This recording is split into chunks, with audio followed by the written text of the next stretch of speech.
Japanese have attacked Pearl Harbor by air. Ask not what your country can do. Kennedy has been shot. One small step for man. These truths to be self-evident that all men are created equal. Mr. Gorbachev, tear down this wall.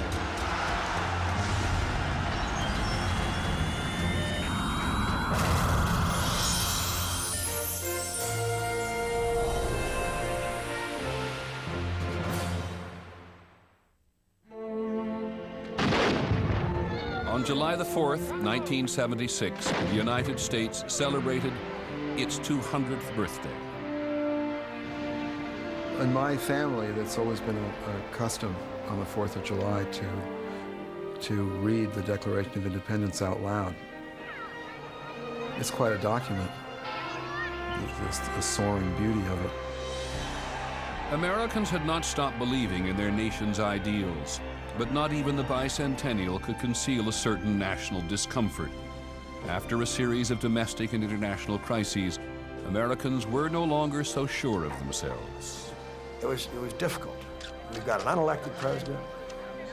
We've got Nixon pardoned, hanging over us. We've just lost a war, but we were celebrating our 200th birthday. Everybody wanted to be positive, and they were. It was a night of reconciliation with our country. Many Americans hoped that this celebration of a glorious history would spark an American renewal. My family was an immigrant family. We came here with practically nothing. My wife was expecting. It was important for me personally that my child was a child of 1976. All the hopes and dreams that I had for myself and my country were with him. I believed that America was going to turn around and become the land of the free and the home of the brave, and that she was going to come back to being that nation of glory. I believed it with all my heart.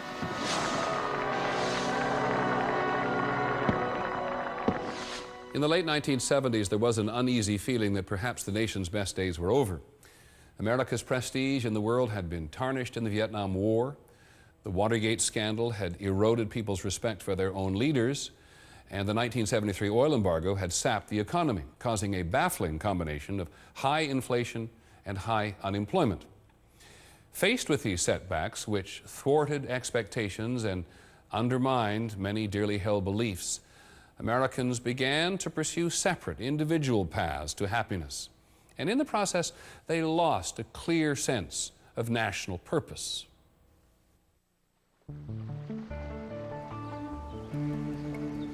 Can our government be decent and honest and purposeful and compassionate and filled with love? Can it be a source of inspiration and pride?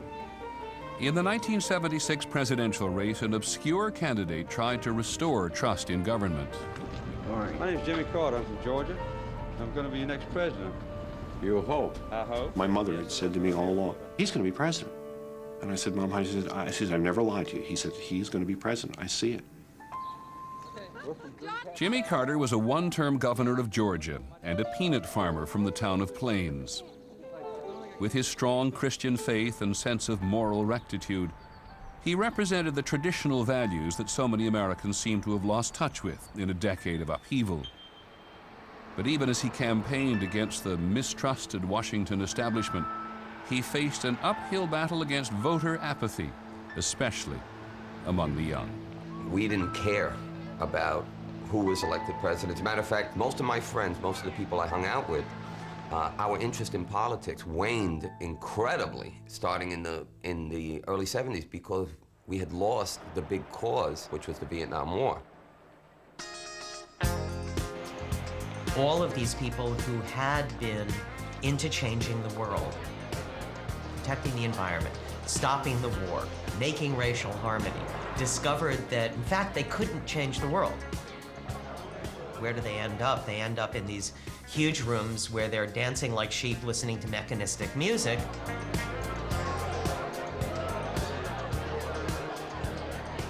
It was a new sound, disco, that drove away the blues and set off discomania. Some 20,000 discos sprang up around the country, and the most famous one was in New York City. Studio 54 was a place that everybody wanted to go to. But not everybody could get in. It doesn't matter if you're not shaving. Listen, just go home. The doorman would point, and the crowd would separate, and I'd walk in.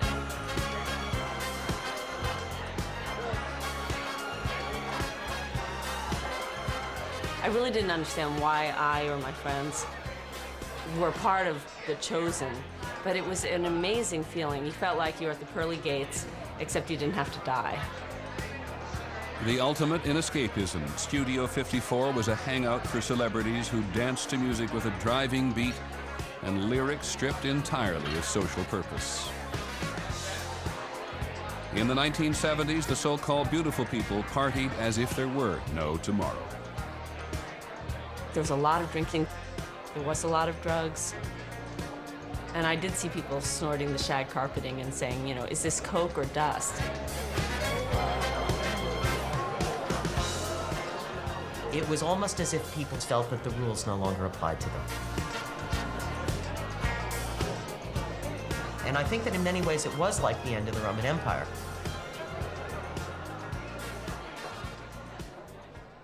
All right, may I have your attention, please? Everybody ground and run your energy, please.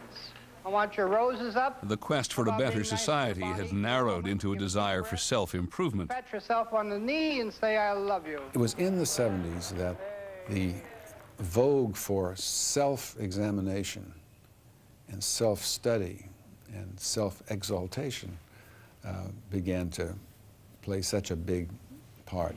Would you take a look at his crown chakra and see what color he's vibrating on? Something that right now? I'd finally call the me Well, decade. he's vibrating at a blue-green. The lure of self-examination became very big. You put yourself on stage, and just the ordinary circumstances of daily life become the stuff of drama. And I'm convinced that it's one of the appeals of the feminist movement. As women demanded a better role on a larger stage, a growing number of them decided to abandon their roles as housewives for paying jobs. In the domestic upheavals it often caused, a full half of American marriages ended in divorce. In the 1970s, it sometimes seemed that everybody was going in their own, often unorthodox direction. Let us create together a new national spirit of unity and trust. But like explorers of unmapped territory who longed for the familiarity of home, Americans elected a president who represented traditional small-town values, Jimmy Carter. On Inauguration Day, the new president set out to prove that all Americans were his neighbors. Well, this is a first. The president and his wife out of the car walking their... We had never seen the president get out and start walking down, you know, Pennsylvania Avenue, and the people just screamed, and we was cheering on the TV. Talking about it being the people's inauguration. He wants to be with the people. He is one of the people. It was very refreshing. I think President Carter brought to this country a whole feeling of hope. Hopeful as it was at the start, the new administration was about to face a series of debilitating challenges.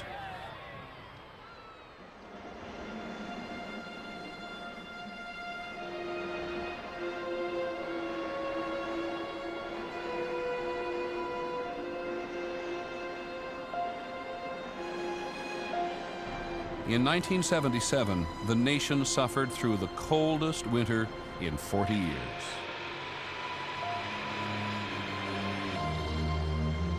We were buried for weeks in Niagara Falls.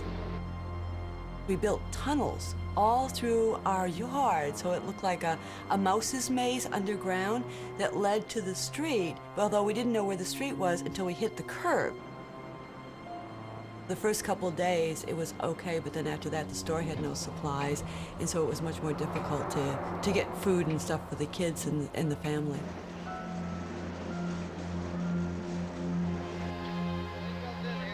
The extremely cold weather this winter has dangerously depleted our supplies of natural gas and fuel oil and forced hundreds of thousands of workers off the job. President Carter flew to Pittsburgh to show his sympathy with those put out of work by energy shortages. The continuing crisis, he said, meant sacrifice for the entire country. If we can get everyone in this country to cut down drastically on heat consumption, we can keep tens of thousands of Americans employed. Now, I've got on heavy underwear, and the White House is cold inside, but we've gotten accustomed to it. And I hope that all the people in this country will realize that we're in it together. The American belief that nature could supply and sustain limitless industrial expansion was severely shaken in the 70s. A lot of Americans have known nothing but growth, growth, growth, growth, growth. And we come to think of the United States as invulnerable. And we suddenly found out that we were much more vulnerable than we had ever thought possible. In the 1970s, the United States found itself squeezed not only by energy shortages, but by old adversaries. West Germany and Japan were now challenging American competitiveness in everything from steel to electronics. It was hard to get used to, especially in Detroit. Ever since the end of World War II, Americans' love of big cars had made Detroit the heart of a massive industrial surge which lifted millions of Americans into the middle class. I thought the world had opened up for me because I had an automobile job. They were hiring the unemployables. We really could get a job to get that American dream, to get a house, to get a brand new car, to really be able to take care of your family. The car industry in America built cars for Americans. And Detroit said, you will buy what we produce. We know better than you do what you want, and therefore we'll produce what we know you want, and then you'll buy it. They just kept building those big, huge cars. An average car was receiving somewhere between 10 and 8 miles per gallon. This is LeBaron. I own one myself. With the character of a I used to pull it up in my driveway and go in the house, and I could listen, and it'd still be drinking gas while it's parked. But German and Japanese state-of-the-art factories were turning out small, fuel-efficient cars with unexpected zip. The Rabbit, quicker from 0 to 60 than a Jaguar XJ6M. People like myself at the time were really attracted to these cars. The new Datsun 200SX, 5-speed stick, 4-wheel disc brakes. This was good stuff. Besides which, the cars ran great, they had good fuel economy, and the quality was top-notch. By 1979, foreign cars had captured 25% of the American automobile market. To make matters worse, government regulations on safety, mileage, and emissions had sent the big three automakers reeling. Chrysler had acres of unsold cars and was struggling for survival. I relied on Chrysler for a job, and it was gonna never end. Well, it did end. It was a devastating time for the industry. Thousands, tens of thousands of people were losing their jobs. My God, you could walk into the employment office and may not get in that day because so many jobs were lost. That's when I realized it was a step between me and the welfare line. They did lose homes, they did lose cars, they did have a lot of divorces at that time. And a lot of people picked up and left the city of Detroit. In fact, so many people were leaving at that time that a saying cropped up of, the last person to leave Detroit, please turn out the lights. Millions of people followed their dream to states across the South, where the oil industry was pumping at full tilt, and new electronic industries took advantage of cheaper energy and non-union labor. They left behind a rust belt of obsolete industries, massive unemployment, and in some American backyards, a dangerous legacy of the country's decades of industrial prosperity. In Niagara Falls, New York, many people worked at Hooker Chemical. Chemicals to us meant a good economy. It meant that my husband was going to continue to be employed. It meant that our mortgage would be paid, our children could have clothes and food on the table. It meant to us a whole lot of realities. But then, in 1978, Lois Gibbs' 2 children fell ill. Michael developed asthma and epilepsy, a liver problem, an immune system problem, skin problems. And then after a short while, Melissa got very sick too. And I asked the pediatrician, like, what is going on? And he said, I don't know, you just must be an unlucky mother with a sickly child. But then Lois happened to read an article about chemical dumps in the city of Niagara Falls. Over 20,000 tons of toxic waste from Hooker Chemical was resurfacing in a 3,000-foot-long trench called Love Canal. Oh my God, this is the answer. My children are being poisoned. Residents were convinced that leaking poisons were causing an unusually high number of illnesses and birth defects in the neighborhood. Why can't you just move everybody for once? We're going to go through Fear and anger turned workers and housewives into activists who demanded to be relocated at state expense.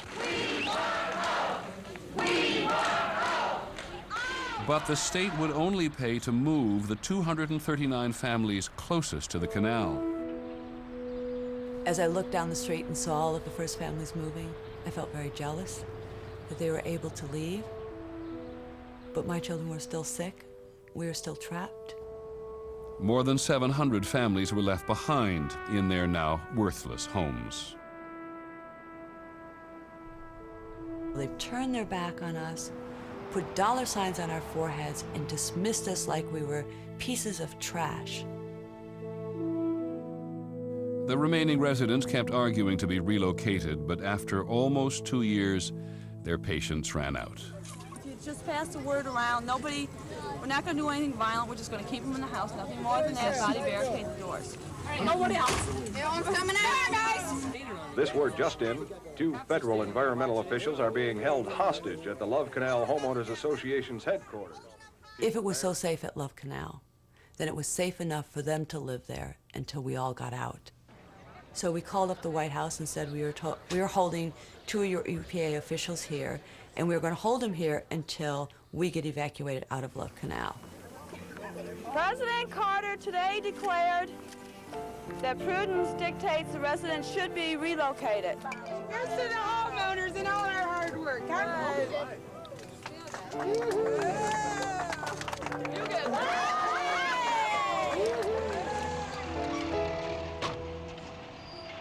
It was a big victory for Lois Gibbs and her neighbors. But as they made toxic cleanup a national issue, some 30,000 other dangerous waste sites were discovered across the country.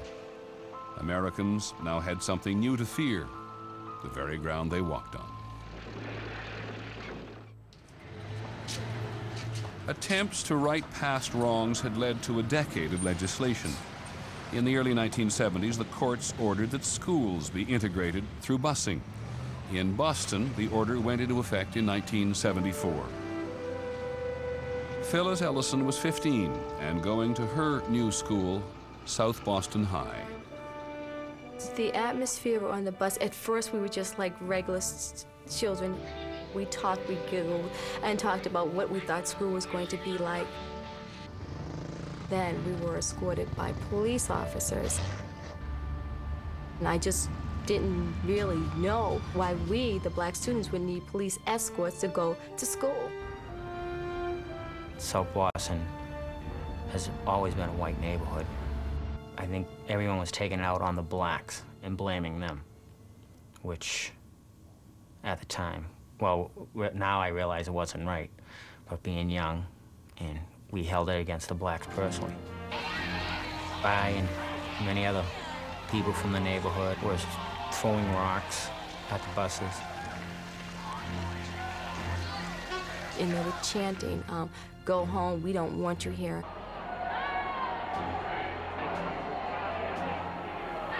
There was many fights. There was fights every day. There was more police in school than students at times. Boston public schools lost 25% of their students because many parents refused to bus their children to other neighborhoods. And my kid will never go to the Thompson. I'll die first. Right. I got rights. Let them move into our houses. We felt that our kids were being used as sacrificial lambs on this altar of liberalism. The affluent whites who didn't send their kids to public schools, Ted Kennedy and a few other jerks that would appear on television telling us what to do with our kids.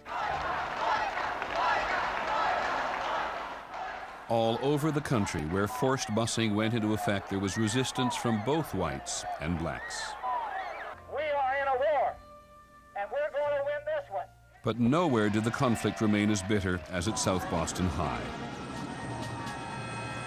In December, a white student, 17-year-old Michael Faith, was stabbed, and all hell broke loose.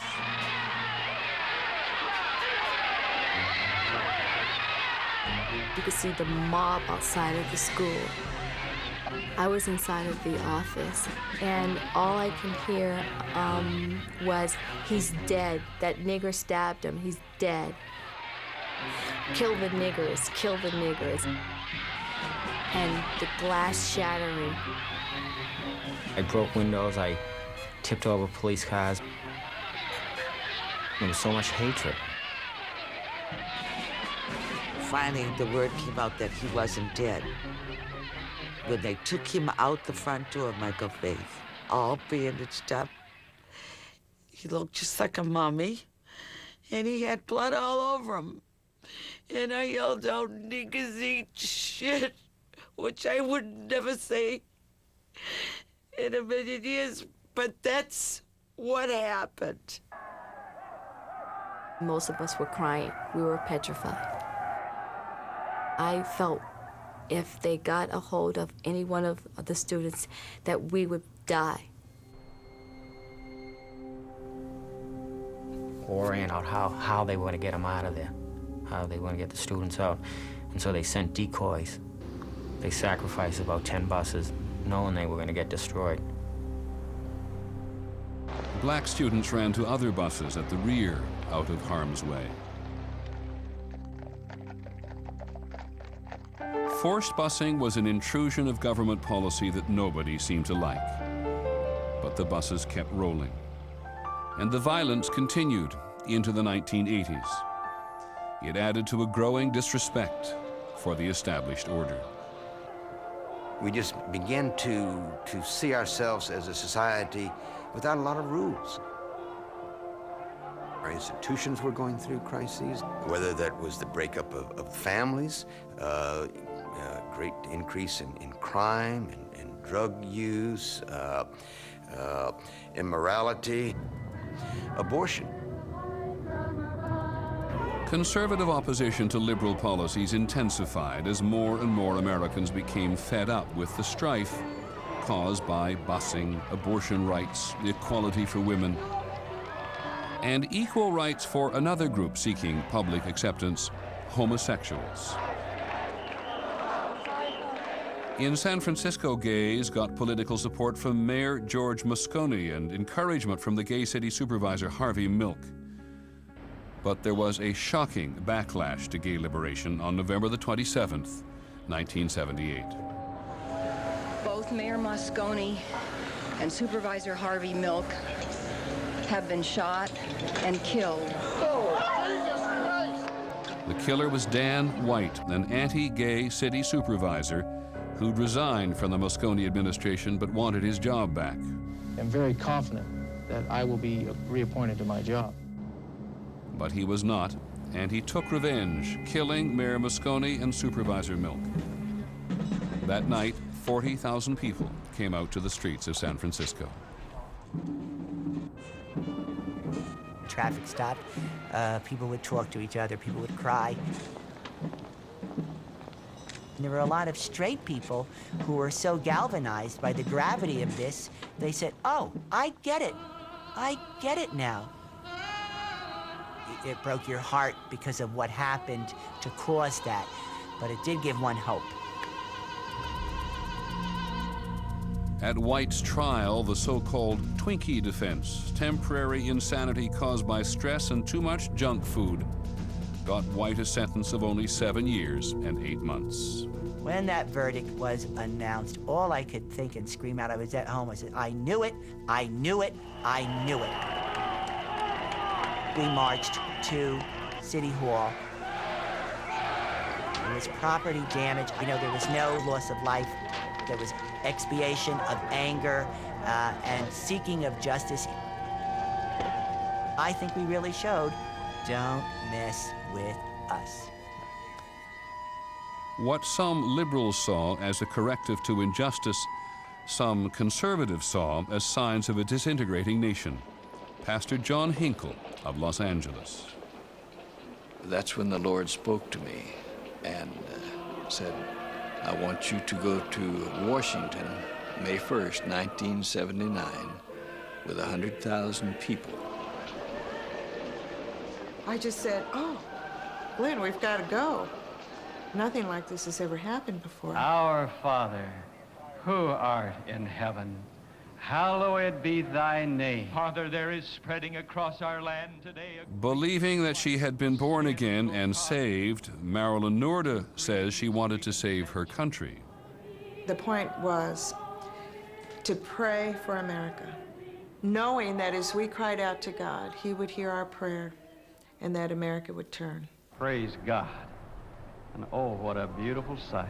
Don't curse the darkness, light a candle. And so we began to think about how we could use this crisis as an opportunity to turn everything around. Praise you, Jesus. Many religious leaders had influence far beyond their local community. We began, as conservatives, an outreach to them, putting together the moral majority. We will be the alternative to the Carter administration. Praise you, Jesus. Praise you, Jesus.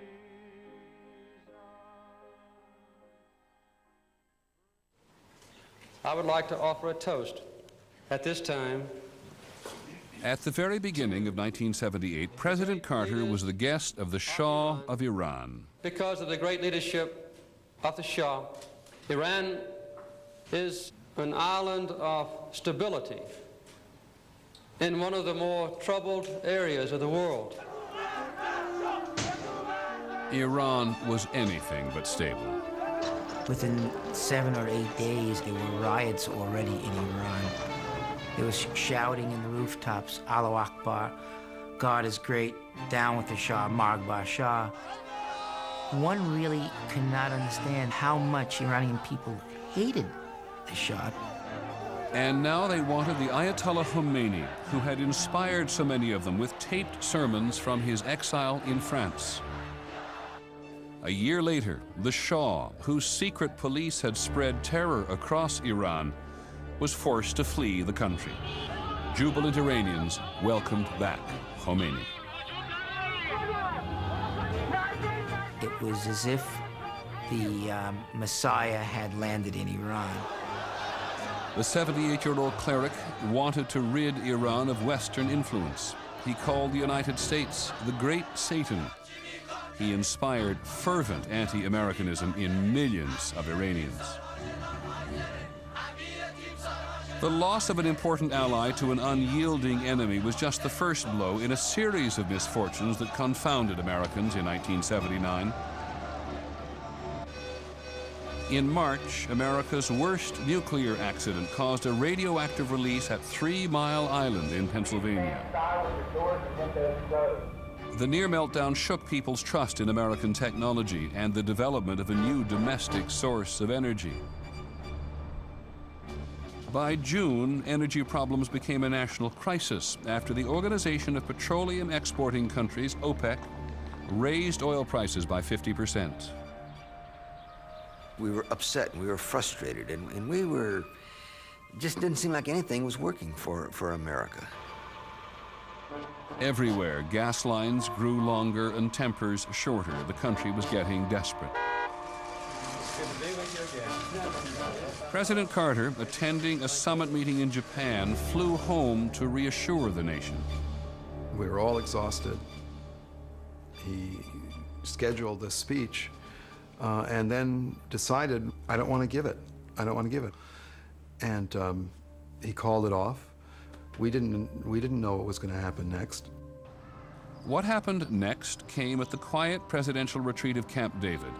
The president, trying to restore Americans' trust in their government, invited people from all walks of life to share their thoughts with him.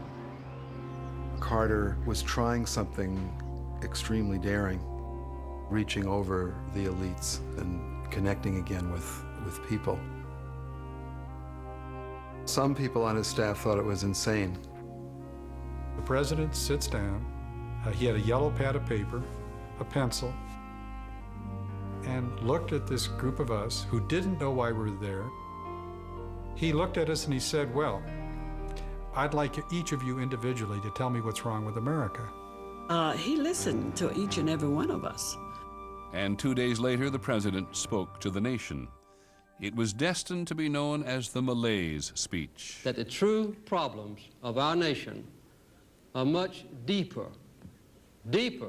than gasoline lines or energy shortages, deeper even than inflation or recession.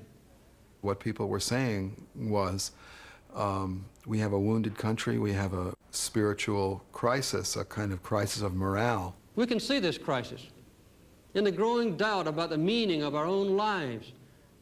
I still am dumbfounded by that experience. And I like this one particularly from a black woman who happens to be the mayor of a small Mississippi town. I said, oh, my Lord.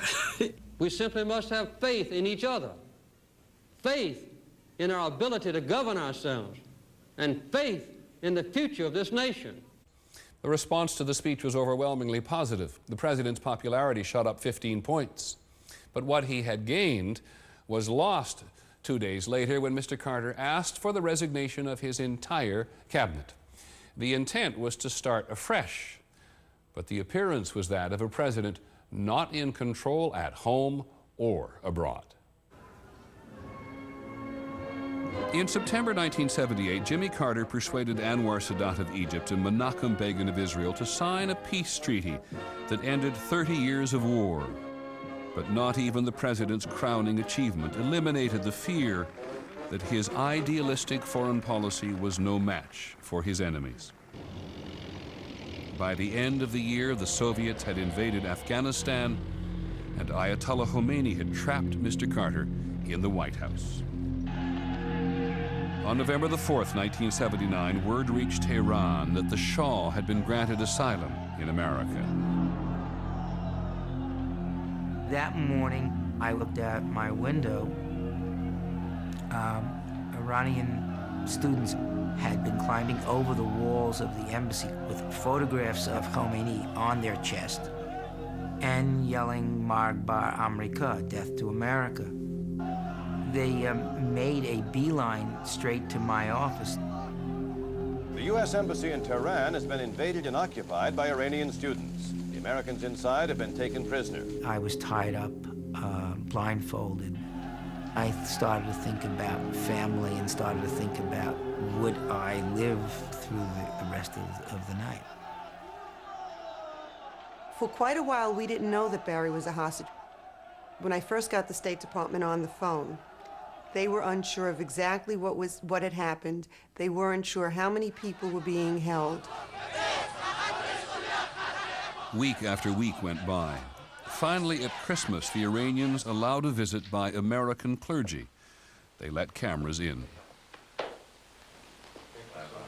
We saw Barry come out, and he had a big smile on his face, and we were kind of sitting there laughing because he was collecting all these oranges, you know, and fruits and whatever he could find. We all felt rather good because he looked good. Good to see you again. Little did we know that they had been kept tied up to chairs 24 hours a day. The continuing crisis was punctuated with daily displays of hatred orchestrated for the American news media. Unless the Shah was returned to Tehran for trial, Ayatollah Khomeini refused to release the hostages.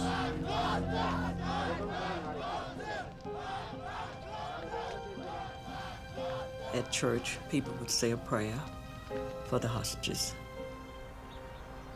Yellow ribbons was in my house, in my neighbors' yards, and people had yellow ribbons everywhere.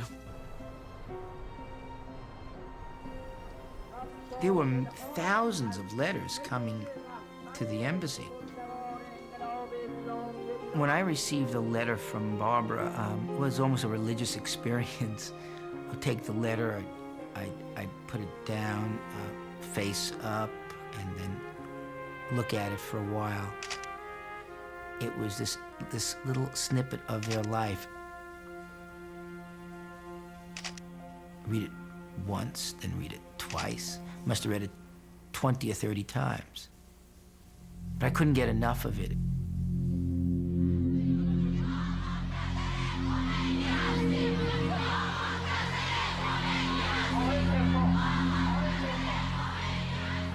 One would like the United States to rescue you, either bombing Iran or possibly invading Iran, or the John Wayne syndrome. But I knew that that was absolutely ridiculous. April the 25th, 1980. I was sleeping peacefully. The phone rang. I picked it up. It was Pat Caddell, the president's pollster, shouting, "What's going on? What's going on?" And I said, "Well, I don't know. You tell me." And he said, "Turn on the TV." Late yesterday, I canceled a carefully planned operation which was underway in Iran. Two of our American aircraft collided on the ground. I just remember being so blown, I mean, so stunned. I mean, just so sick to my stomach. Here we are, the most powerful country in the world, and the images, the helicopters there. There was no fighting, there was no combat. But to my deep regret, 8 of the crewmen of the 2 aircraft which collided were killed. To think that 8 other Americans had given their lives, it was totally devastating. I found an Iranian newspaper, and I translated it to everybody in my cell. We all sat there, glassy-eyed, and we didn't speak to each other, because we knew that other people died for us.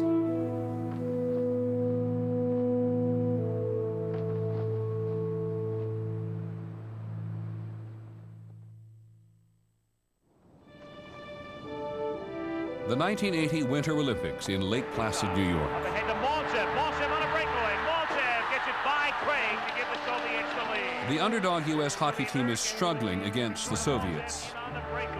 At the end of the second period, the Soviets lead 3-2. So much contested only once thus far. The Americans, with perhaps their final In the run. final period, the Americans tie the score. Big shot for Davis, followed by Dustin. They score! And then with minutes left in the game, America goes ahead. Good save. Eruzione! Mike Eruzione! Tension rises as the clock ticks down. You believe in miracles? Yes!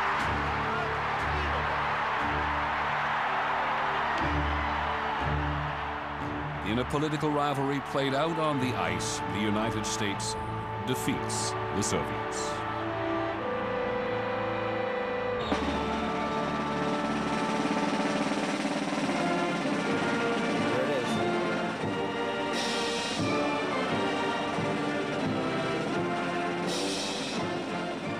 After coming off of 10 years of America being ridiculed and defeated, and our views, our values, our dreams all called into question, it just made you proud to be an American again. Pride would become an issue in the election year of 1980. President Carter, still trying to negotiate freedom for the hostages, did not leave the White House to campaign. The humiliation of the lingering hostage crisis, combined with a deep recession, amounted to political disaster. Are you better off than you were 4 years ago? Enter Ronald Reagan, a Hollywood actor and two-term Republican governor of California. He was the epitome of America. He was the optimist, the can-do. You know, today is great and tomorrow is going to be better. I aim to try and tap that great American spirit that survived several wars, survived a Great Depression, and will survive the problems that we face right now. Ronald Reagan won in a landslide. But President Carter still hoped to free the hostages on his watch, negotiating for their release right through the night of Ronald Reagan's inauguration. The money's now being transferred into the depository account. It was an amazing night. And just going hour after hour. And then in the morning when we thought we had the deal, and then the plane didn't leave. Nothing concerning the airport? I mean, the president's got to go get dressed, people got to get out of there because the inauguration's going to take place, and the plane is just sitting on the runway. It became clear to us they weren't going to do it. I, Ronald Reagan, do solemnly swear. I, Ronald Reagan, do solemnly swear. Minutes after President Reagan took the oath of office, the hostages were allowed to leave Iran. After 444 days in captivity, they finally came home.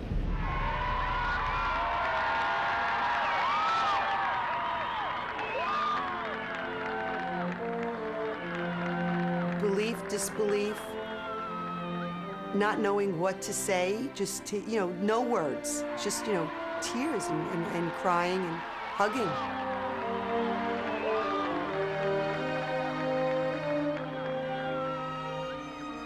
It was a very moving time, yes.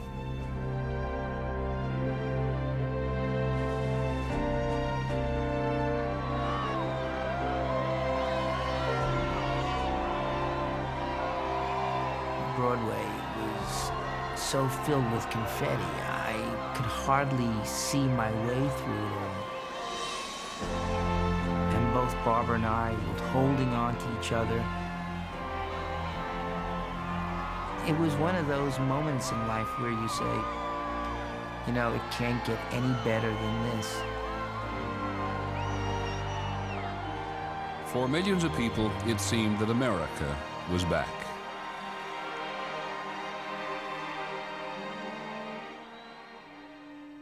The euphoria carried over into the next decade, where it joined with a new roaring prosperity that brought riches to more people than any time since the 1920s. And that's the next episode, On the Century, America's Time. I'm Peter Jennings. Thank you for joining us.